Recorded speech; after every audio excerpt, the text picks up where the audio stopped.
My name is Vania Lucelea Badega Martins. I am the pastor of the Church of the Nazarene in Itajaí, Santa Catarina, Brazil. After we graduated, we got married. After the first 3 years, my husband passed away. He was 34 years old at that time. He died after a third heart attack. That was the worst time of my life. It was a time of great sadness. For me, my life was over. I didn't know which way to turn.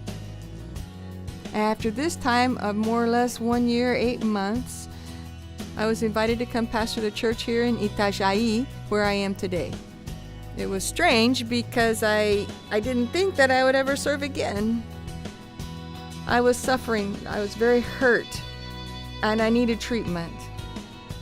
How was I going to sincerely care for other people in this state? But God didn't see things that way. When I accepted the church, I entered into a battle that even I didn't understand. I didn't know exactly what I was getting into. So the first few months I faced a lot of opposition.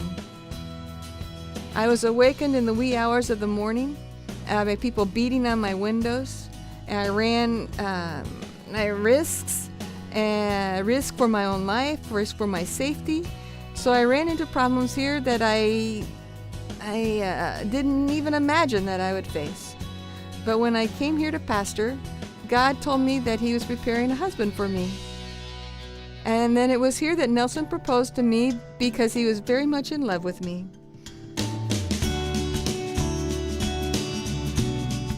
He brought to my ministry what I needed. And things work well between the two of us. We live in great harmony. And He took away my pain. I think it was the beginning of a new story in this sense. I was no longer alone. The church is God's treasure. The people are the Lord's treasure. So if we care for those sheep with God's care, giving them the word, giving them the necessary and adequate food, they will grow. Now we are teaching classes in our seminary. We now have 13 students registered in our seminary. So I would say that we now have a church that is prepared for solid growth. I was the first woman to be ordained in Rio de Janeiro. So then I do not believe that the Lord made us women less than men when it comes to the ministry. The greatest joy of the ministry is to see a transformation in the lives of people than to see people being saved. This is the purpose of the church, the salvation of lives. For the purpose that God has been fulfilled. The price that was paid isn't important. It was worth it.